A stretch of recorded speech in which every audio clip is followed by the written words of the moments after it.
Hello, good morning, and welcome to this Dawn Busters Taste Challenge. Here I am, got my leg elevated. I got bad cut yesterday. Oh hell, 13 stitches, not a thing, but working in a warehouse is potentially dangerous, and you have to recognize that. And sometimes maybe I don't recognize that. Sometimes you gotta learn things the hard way. But anyway, here's well, let's go in order, chronological order. Here's WD Premium Canadian.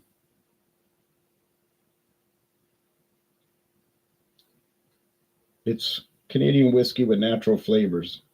A lot of Canadian whiskey has natural flavors added, but they're not required to put that on the label. So it's sort of like you got to guess if it has it.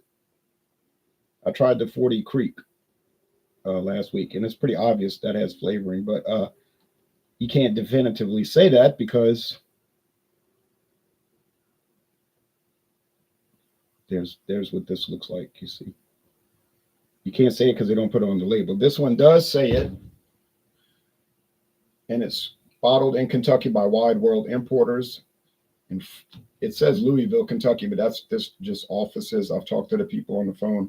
They said all their bottling operations are done at Frankfort, Kentucky, and I think we know who's there. Burley Sullivan says, "You, same to you, Burley." Yeah, says, "Hey, Jay, good morning, my friend. Good morning to you. Thank you."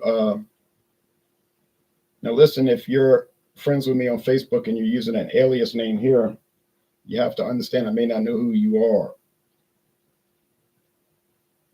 And some people will get like their feelings hurt, like, don't you know I'm China Doll 17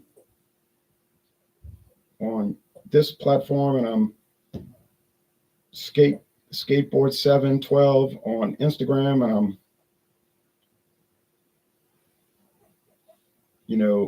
Mike the Dub on Facebook. I can't keep up with all that. It's too complicated. Okay, now here's Crown Royal Blender's Mash, as it was called, but when it first hit the market, it was called Bourbon Mash, and I bought this bottle at Mathern's when it was called Bourbon Mash. Mathern's has a lot of different products. If I can get this bag off of khaki bag with gold writing, gold stitching. So Blender's Mash was discontinued last year.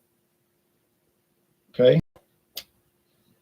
And they've introduced products over the years and discontinued them for various reasons, mainly because there's only so much they can produce in a month, and they like to mix it up. Like they'll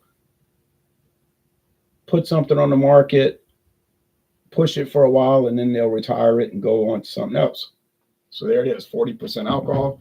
Yeah, I just came across your channel. I enjoy your company. Oh, thank you. And y'all can join us on Alcohol Eggs over there on Facebook. Alcohol Eggs. We're showing different products that we drink and all. Of course, you get the scammers, which they probably are, but the spam artists that want to try to sell stuff and all that. I just kick them out. They're not there to look at anybody's stuff. They're not interested in what you're drinking or what you found. It's just a bunch of garbage. So you do run across that. You just got to administer it. You know what I'm saying? You just got to keep things straight. Okay, so pour the bourbon mash. My bottle says bourbon mash. So I'll tell you a quick story about it. Oh, it's really dark. Look, deep copper. So I have tags below the glasses, but obviously I don't need tags because it's much darker than the WD. Got to pull this out because they're wide. Crown Royal bottles are wide. And some people complain they don't fit that well on the shelf.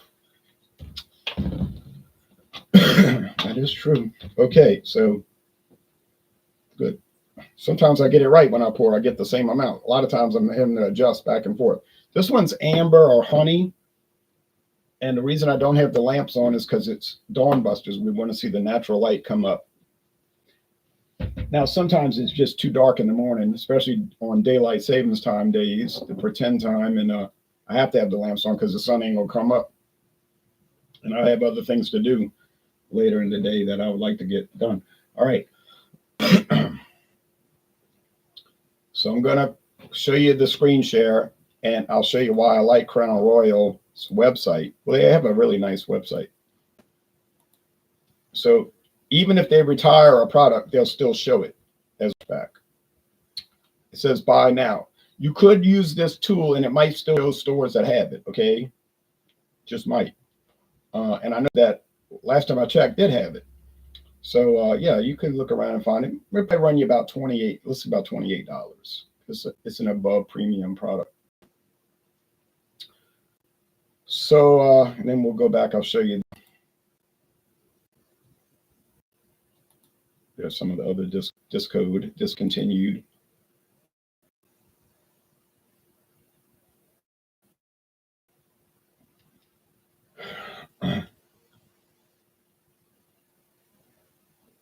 Now there's the WD Winn-Dixie Canadian whiskey, 1.75 liter, only size is sold.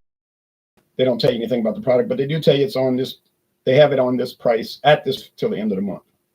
So you can get it for $13.99 till the end. That's a good deal. Okay, a good deal, assuming it's palatable.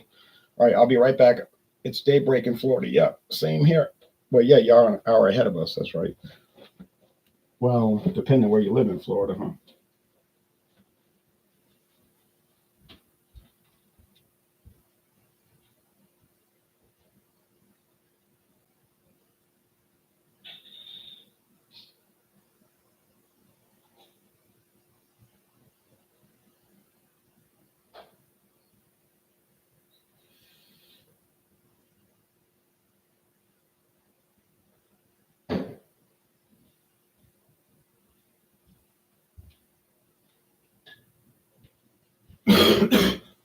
Turning that fan on in the background, so if it makes a little whoop, whoop, whoop, whoop noise, I'm sorry, but I need it. It's a little warm here. Okay, so yeah, if you're in West Florida, then yes, it's Central Time. And West Florida, remember, used to stretch from the Mississippi River all the way to the Apalachicola River. Used to be a lot bigger. That's why if you look at the northern state line of Florida, northern border, it'll go across. You can make an imaginary line across Alabama and Mississippi, and then it picks up in Louisiana. That's why the line is identical from Louisiana and then imaginary line into Florida, because that used to be the northern border of Florida. But Florida was broken up, and parts were turned over to Alabama and turned over to Mississippi and to Louisiana. There used to be two Floridas. West Florida had its capital in Pensacola, I'm pretty sure, and then East Florida, capital in St. Augustine.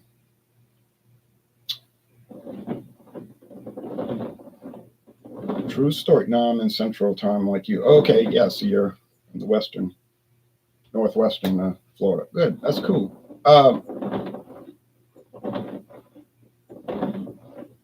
So they came out with bourbon mash in 2018, and the U.S. government said, nah, no problem with that. You're not claiming it's a bourbon. You're just using a bourbon mash.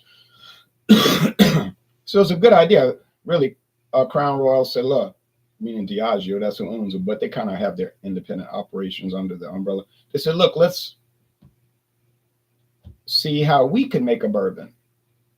But of course, they technically cannot call it a bourbon because it's made in Canada. Bourbon legally can only be made in the United States. Just like cognac can only be made in France, you see. So, and now they changed the rule for champagne. It can only be made in France. Although some American companies were grandfathered in because they had been selling, California champagne since the 1800s, and New York champagne. But they made this with at least 51% corn, and they aged it in new charred oak barrels.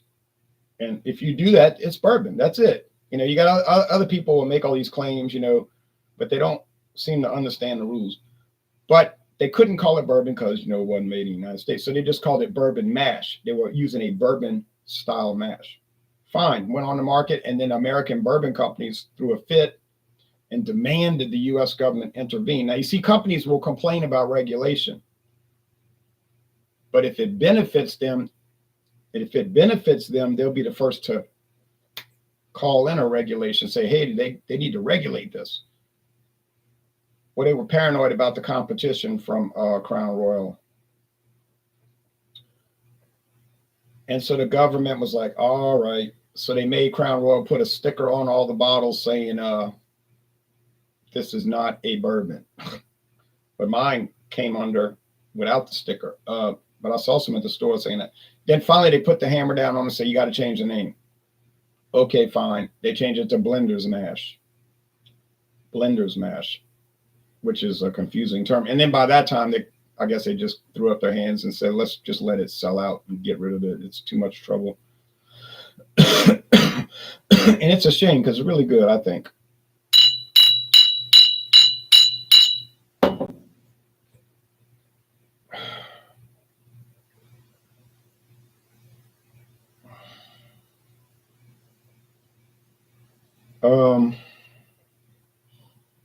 Okay. I'm not going to say anything. I'm just thinking. I'm thinking.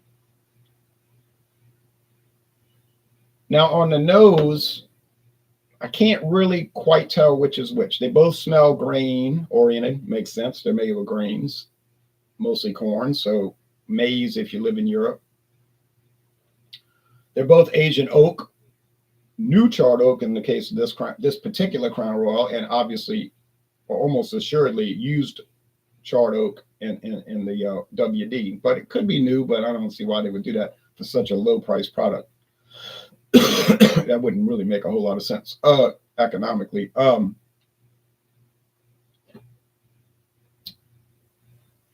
have the feeling this is the bourbon mash, but let's go with the taste. That'll clear it up.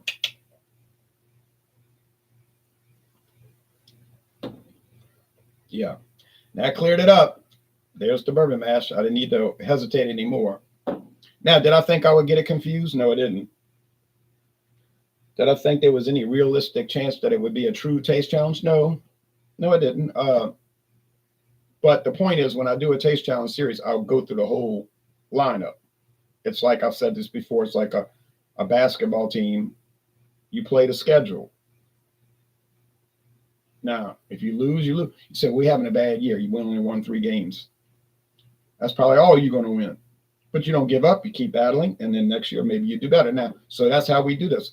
Or we, meaning me.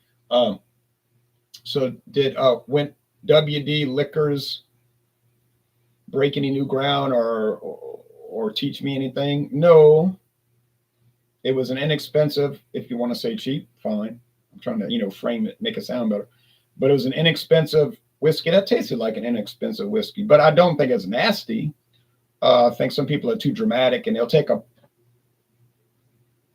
product like this and they'll get on the internet talking about how it's so bad and it's making them gag and, oh, I can't finish it. I can't even finish it. It's so, and I taste it, I roll my eyes and I'm like, nah, come on, man. That's just dramatics to try to promote your channel or whatever. Just be honest. It's okay. It's fine. It's even, arguably good. And I gave it a B score. So would I be recommending people to go look for it? No way.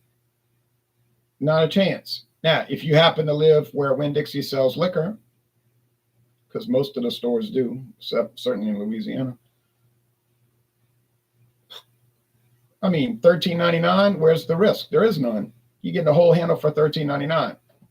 Fine, try it. If you say, oh man, this thing tastes like it's got vanilla extract and some kind of pecan oil added. Pecan oil, I think. Yeah, well, that's probably what it is. Something like that. Are they using that? No, that's a different kind of taste. Are they using that to mask maybe some nastiness because of coming from the cheap side? Oh, most likely, I would think so. But you're not drinking the isolated product, right? You're drinking the product. All right. So it has the flavoring. That's how it's made. That's how they sell it. And there's no other, they don't make any variants like on all, they don't make the unplugged edition, it's just that edition. And honestly, it is a successful product in the 4 states where they have Winn-Dixie: Louisiana, Mississippi, Alabama, and Florida. A regional grocery chain now owned by Aldi as of 1 month ago. This is probably, and we don't know this, but we were theorizing, why did Aldi want to buy Winn-Dixie? With a cash purchase, I might add. They did not borrow the money to buy Winn-Dixie. They just wrote them a check. They had cash on hand. That's how wealthy Aldi is. See, a lot of companies run into trouble because they leverage the buyout, meaning they go borrow all this money from the bank. They buy this new company, and sometimes they don't have the benefit from it. They can't even make the payments, and then the company that bought it goes bankrupt. As what happened with Popeyes, the original Popeyes fried chicken business. He did that, and he couldn't even make the payments, so he had to sell his own company. It was a disaster for him and his family. Did work out in the long run, though, because he still controlled all the recipes and the secret formula for the chicken. So he did manage to keep his millions, because he made a deal where the new owners of Popeyes fried chicken, and then he sold off Church's because they couldn't have managed to own both. The Church's was sold off to an investment company who's done very well with it seems like. But the way the Copeland family did it, Al Copeland and his children, who still run it, they made an agreement where they would be the only people to sell the batter mix, the spice mix, to Popeyes. And a secret. And no chicken tastes like Popeyes, right? Like, you may not like Popeyes, you might like Popeyes, whatever, but you're never going to say it doesn't taste unique. It just has a unique batter flavor. Even the batter has a unique consistency, so it stands out in that sense. And they have a laboratory over there in the top of a skyscraper in Louisiana, where they a small skyscraper, a tower, I guess you call it, where they develop new ideas for Popeyes. They call it fried chicken laboratory. It's like what they call it. So they always experiment. So they got money coming in. That was a good way to arrange that. But back to WD. Aldi bought them for a reason. It had to be a reason. They couldn't have just said, "Oh, look, let's just buy a huge grocery chain for no reason." That don't work like that. Plus, they bought Harvey's, which is another grocery chain in Georgia, maybe some Florida locations, I think so, associated with Winn-Dixie, because they had the same parent group.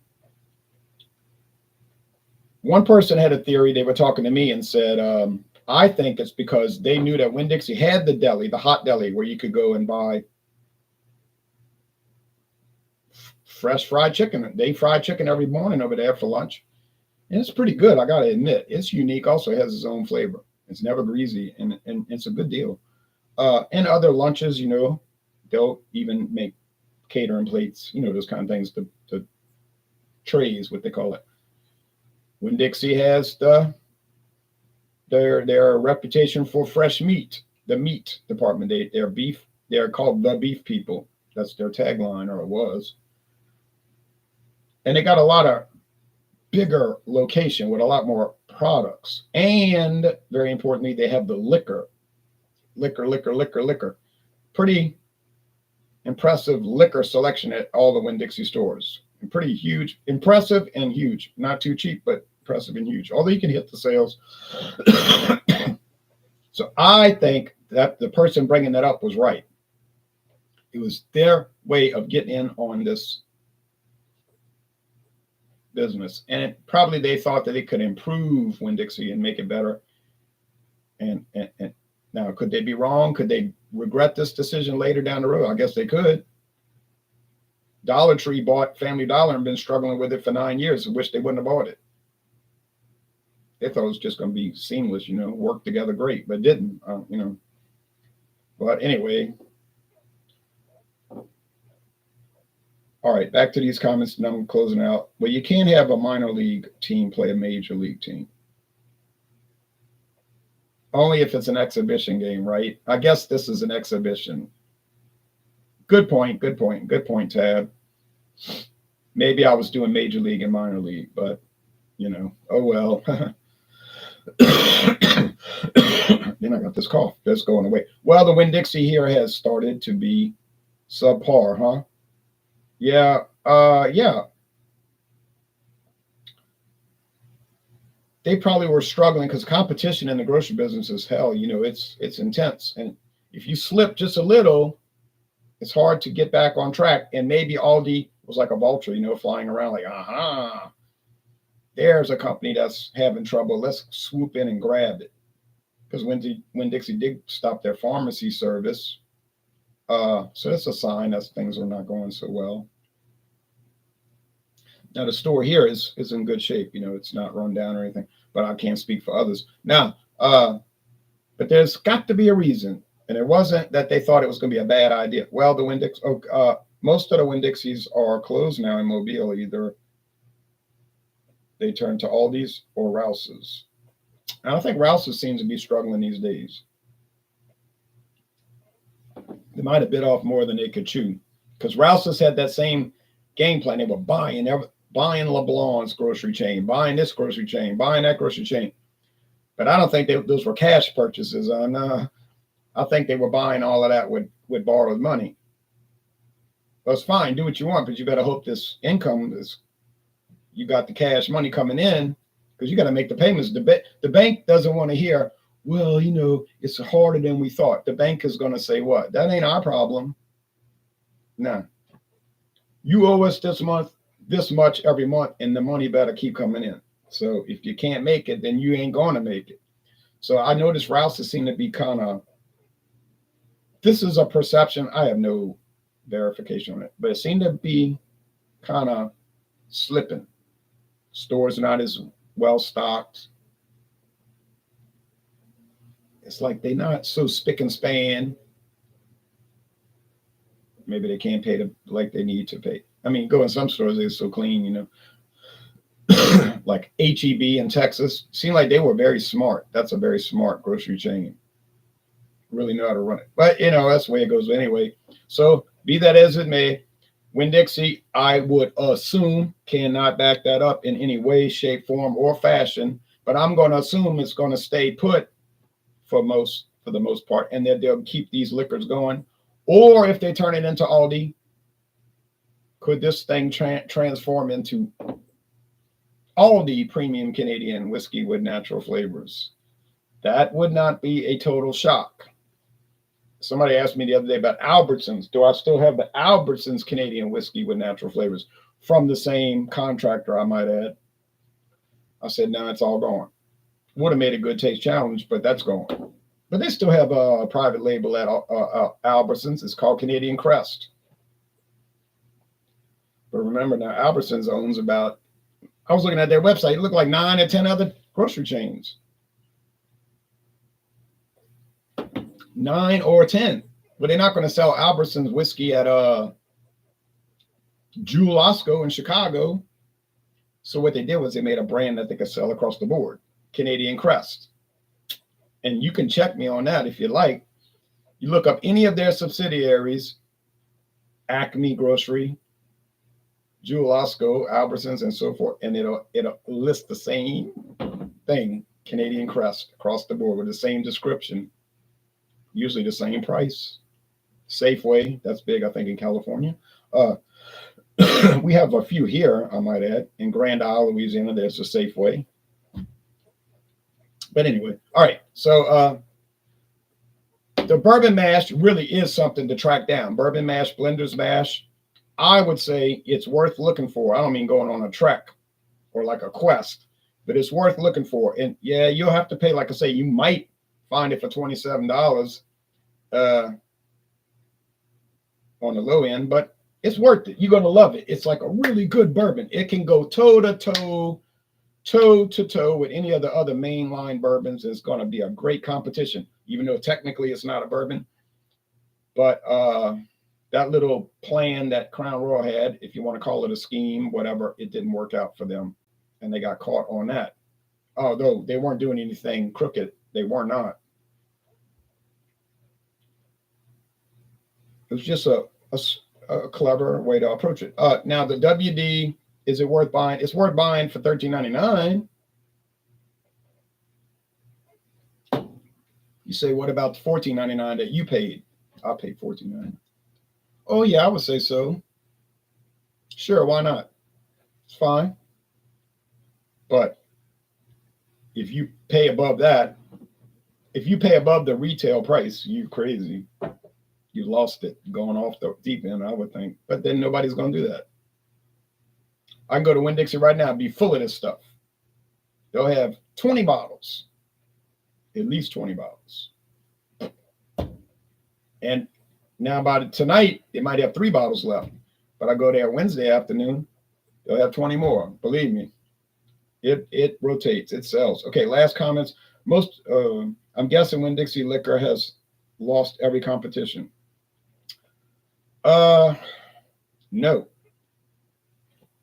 not exactly, because it tied twice where I got it wrong. I wouldn't say it dominated, but I couldn't tell them apart from other Sazerac Canadian whiskeys. You say, oh, well, that makes sense that it tastes just like Sazerac Canadian whiskeys when you consider who Wide World Distillers is. Right. You say, who in the world is Wide World Distillers? Well, I'll give you a guess, and I bet you a guess correctly. Yeah, so, but once you get off the Sazerac farm, no, it got killed. No chance. Not a chance. But not bad. I think, and it's hard to express this. I don't know how to explain this without sounding silly, you know. Good morning, Ron. Good morning to you, Maxwell. Thank you. I think farm league versus farm league, minor league versus minor leagues. I agree, but then how do you determine that? You know what I mean? Like, then it becomes so complicated that it gets beyond any kind of reasonable approach. You know, we're just going to do the liquors. I can't go that deep into it. I don't want this to become like deep speculative whiskey review. Like we're trying to look at all the guideposts. You know what I'm saying? I'm not trying to become a 33rd degree whiskey taster. Have like little jewels, you know, I'm wearing. You know, it's nothing like that. I'm just tasting them. Up here in my area, you have Ingalls and Kroger. Yep. And I don't know if they have their own private label liquors, but they might. Seems to be a common thing these days. Tab says, really? Yeah. All right. So thanks for watching. I appreciate y'all. And tomorrow's Wednesday. So Wednesday, I'll try to do one last taste challenge. It'll be a little closer because it's going to be Black Velvet versus WD. You know, Black Velvet, it's inexpensive. You can still find a full bottle for $9.99 and a handle maybe for $15.99, even $15.99 if they have it on sale. Black Velvet to me is nothing that good. It's only aged 3 years. Doesn't say natural flavors added. It doesn't taste like they got flavoring added. But it's kind of bitey, really. To me, when you taste it's kind of bitey. Maybe they ought to add flavors to it. But some people love Black Velvet. I'm not too much of a fan, but I did get a bottle for $8.99. Thought I got a great deal until a week later they dropped it to $7.99. Oh, never saw that coming. There's the Black Velvet Reserve, which is aged 8 years. But I don't see where it's really any better, honestly. You're just like, you're taking a mediocre product and you're aging it 5 extra years and you get a 5-year older mediocre product. I don't know. I don't like it too much. But I don't hate it. Don't get me wrong. I don't hate Black Velvet. But I'm definitely not in love with it. Ingalls and Kroger fried chicken are really good. Oh, that's good to hear. That's really good to hear because, you know, you think grocery store chicken is going to be nasty. But, you know, some of these gas stations like Brothers and Exxon, they'll sell their own fried chicken. Like Exxon stations will sell Crispy Crunchy, which is a chain, but it's only a gas station. It's really good, but it's expensive, so I never buy it. You know, it's like never a good price. It's like they know what they're doing because people are on the road traveling. They just pay that convenience store price. You know, but I don't. But it is good. I'll admit, Brothers, same thing. You're gonna pay that convenience store price, but it's good, and it's always they always got people buying Brothers. Brothers is very nice. I don't think they have spicy though. I don't think Krispy Kreme.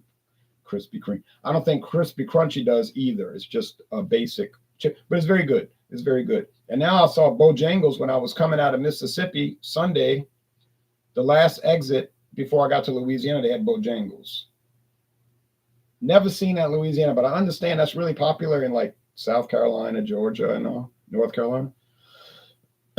And I was thinking, man, I'd like to try that. But of course I didn't because it was in the morning time. I was trying to get home.